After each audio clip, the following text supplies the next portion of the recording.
এই বিষয়ে চাওক, আমি ক'বলৈ গ'লে যিহেতু আমাৰ নতুনকৈ গাঁও পঞ্চায়তখন বহৰমপুৰ সমষ্টিৰ লগত অন্তৰ্ভুক্ত হোৱাৰ লগে লগে দেখা গৈছে যেন এতিয়া বিজেপিত সকলো ৰাইজে ঢাল খাইছে আৰু গাঁৱে গাঁৱে এতিয়া এটাই উন্নয়নৰ দিশে যেন বিজেপি দলৰ মুখী চবেই আগবাঢ়ি আহিছে। আৰু জিতু গোস্বামী ডাঙৰীয়া আমাৰ বহৰমপুৰ সমষ্টিৰ এজন ভাল বিধায়ক আমি পাইছোঁ। সেইকাৰণে সকলো ৰাইজ, ভেলগুৰি গাঁও পঞ্চায়তৰ অন্তৰ্গত যিমান ৰাইজ আছে সকলো ৰাইজ এটাই দিশে যেন বিজেপিৰ মুখী আগবাঢ়িছে। কংগ্ৰেছে বিগত ইমান দিনে যিটো চৰকাৰ আছিলে, ভাল এটা আমাৰ ভেলগুৰি গাঁও পঞ্চায়তৰ অন্তৰ্গত কিবা এটা ভাল কাম দেখুৱাব পৰা নাই। আৰু আমাৰ বহৰমপুৰ সমষ্টিৰ বিধায়ক অহাৰ লগে লগে আজি আমি এখন হস্পিটেল পাইছোঁ, ট্ৰেন্সমিটাৰ পাইছোঁ 3টা ভেলগুৰি ৰাইজে। সেইখিনি দেখা গৈছে যেন ভাল কাম কৰিব তেখেতে। তেওঁলোকৰ কাৰ্যালয়ত চাওক, আজি সিহঁতে সেইদিনাখন মঙলবাৰে 29 তাৰিখে এখন মিটিং দিছিলে। সেই মিটিঙত দেখা গৈছে যেন 10-12জন মানুহ আহিছে। গতিকে তেখেতসকলে এইটো মিটিঙত সন্তুষ্ট নহয়, দেখিছে যেন বিজেপিৰ মুখী চবে ভেলগুৰি ৰাইজ আগবাঢ়ি গ'ল। গতিকে সিহঁতে নিজে নিজৰ অফিচখন উঠাই লৈ যোৱাত বাধ্যত পৰিছে। যিহেতু যোৱা 29 তাৰিখে যিটো মিটিং হৈছিলে ভেলগুৰিত কংগ্ৰেছৰ, আৰু তাত কংগ্ৰেছৰ কেণ্ডিডেটৰ হাজবেণ্ডে কলাৰ খুলি পেলাই টেবুলত থুবুৰে ভাষণ দিছিলে। জিতু গোস্বামীৰ বিৰুদ্ধে জিতু গোস্বামীক বিভিন্ন ধৰণৰ তাচ্ছল্য কৰিছিলে। সেইকাৰণে ভেলগুৰি ৰাইজে তেখেতক বয়কট কৰিছে আৰু তেখেতে বাধ্য হৈছে অফিচখন ভাঙি লৈ যাবলৈ। যিহেতু জিতু গোস্বামীৰ কাৰণে আমাৰ ইয়াত হস্পিটেল পাইছোঁ, আমাৰ এই অঞ্চলত কি কয় ৰাস্তা ঘাট পাইছোঁ, এই অঞ্চলত ট্ৰেন্সমিটাৰ 3খন পাইছোঁ, এই অঞ্চলত কি কয় আমি 3খনকৈ অংগনবাদী চেণ্টাৰ পাইছোঁ। যিজন বিধায়কক আমি ভোটে দিয়া নাছিলোঁ, সেইজন বিধায়কে আমাৰ ৰাইজক, আমাৰ ভেলগুৰি পঞ্চায়তৰ ৰাইজক ইমানখিনি কাম কৰিছে।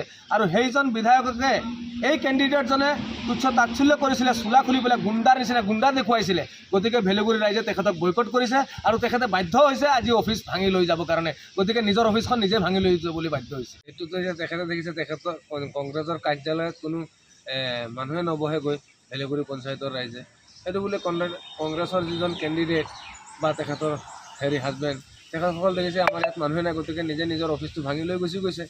আৰু আমাৰ ভেলগুৰি পঞ্চায়তৰ ৰাইজে যিহেতু নতুনকৈ বহৰমপুৰ সমষ্টিত গৈ সোমাইছে আৰু আমি সোমাইছোঁ বহৰমপুৰ সমষ্টিত, গতিকে আমি উন্নয়ন বিচাৰিছোঁ আৰু ৰাইজেও উন্নয়ন বিচাৰিছে। গতিকে উন্নয়নমুখী ৰাইজ যেতিয়া হৈছে, গতিকে ৰাইজে এইবাৰ কংগ্ৰেছ নিবিচাৰে, এইবাৰ সকলোৱে ভেলগুৰি পঞ্চায়তত গোটেইটো আপোনাৰ বিজেপিকহে সমৰ্থন জনাইছে। উন্নয়ন লাগে ৰাইজৰ।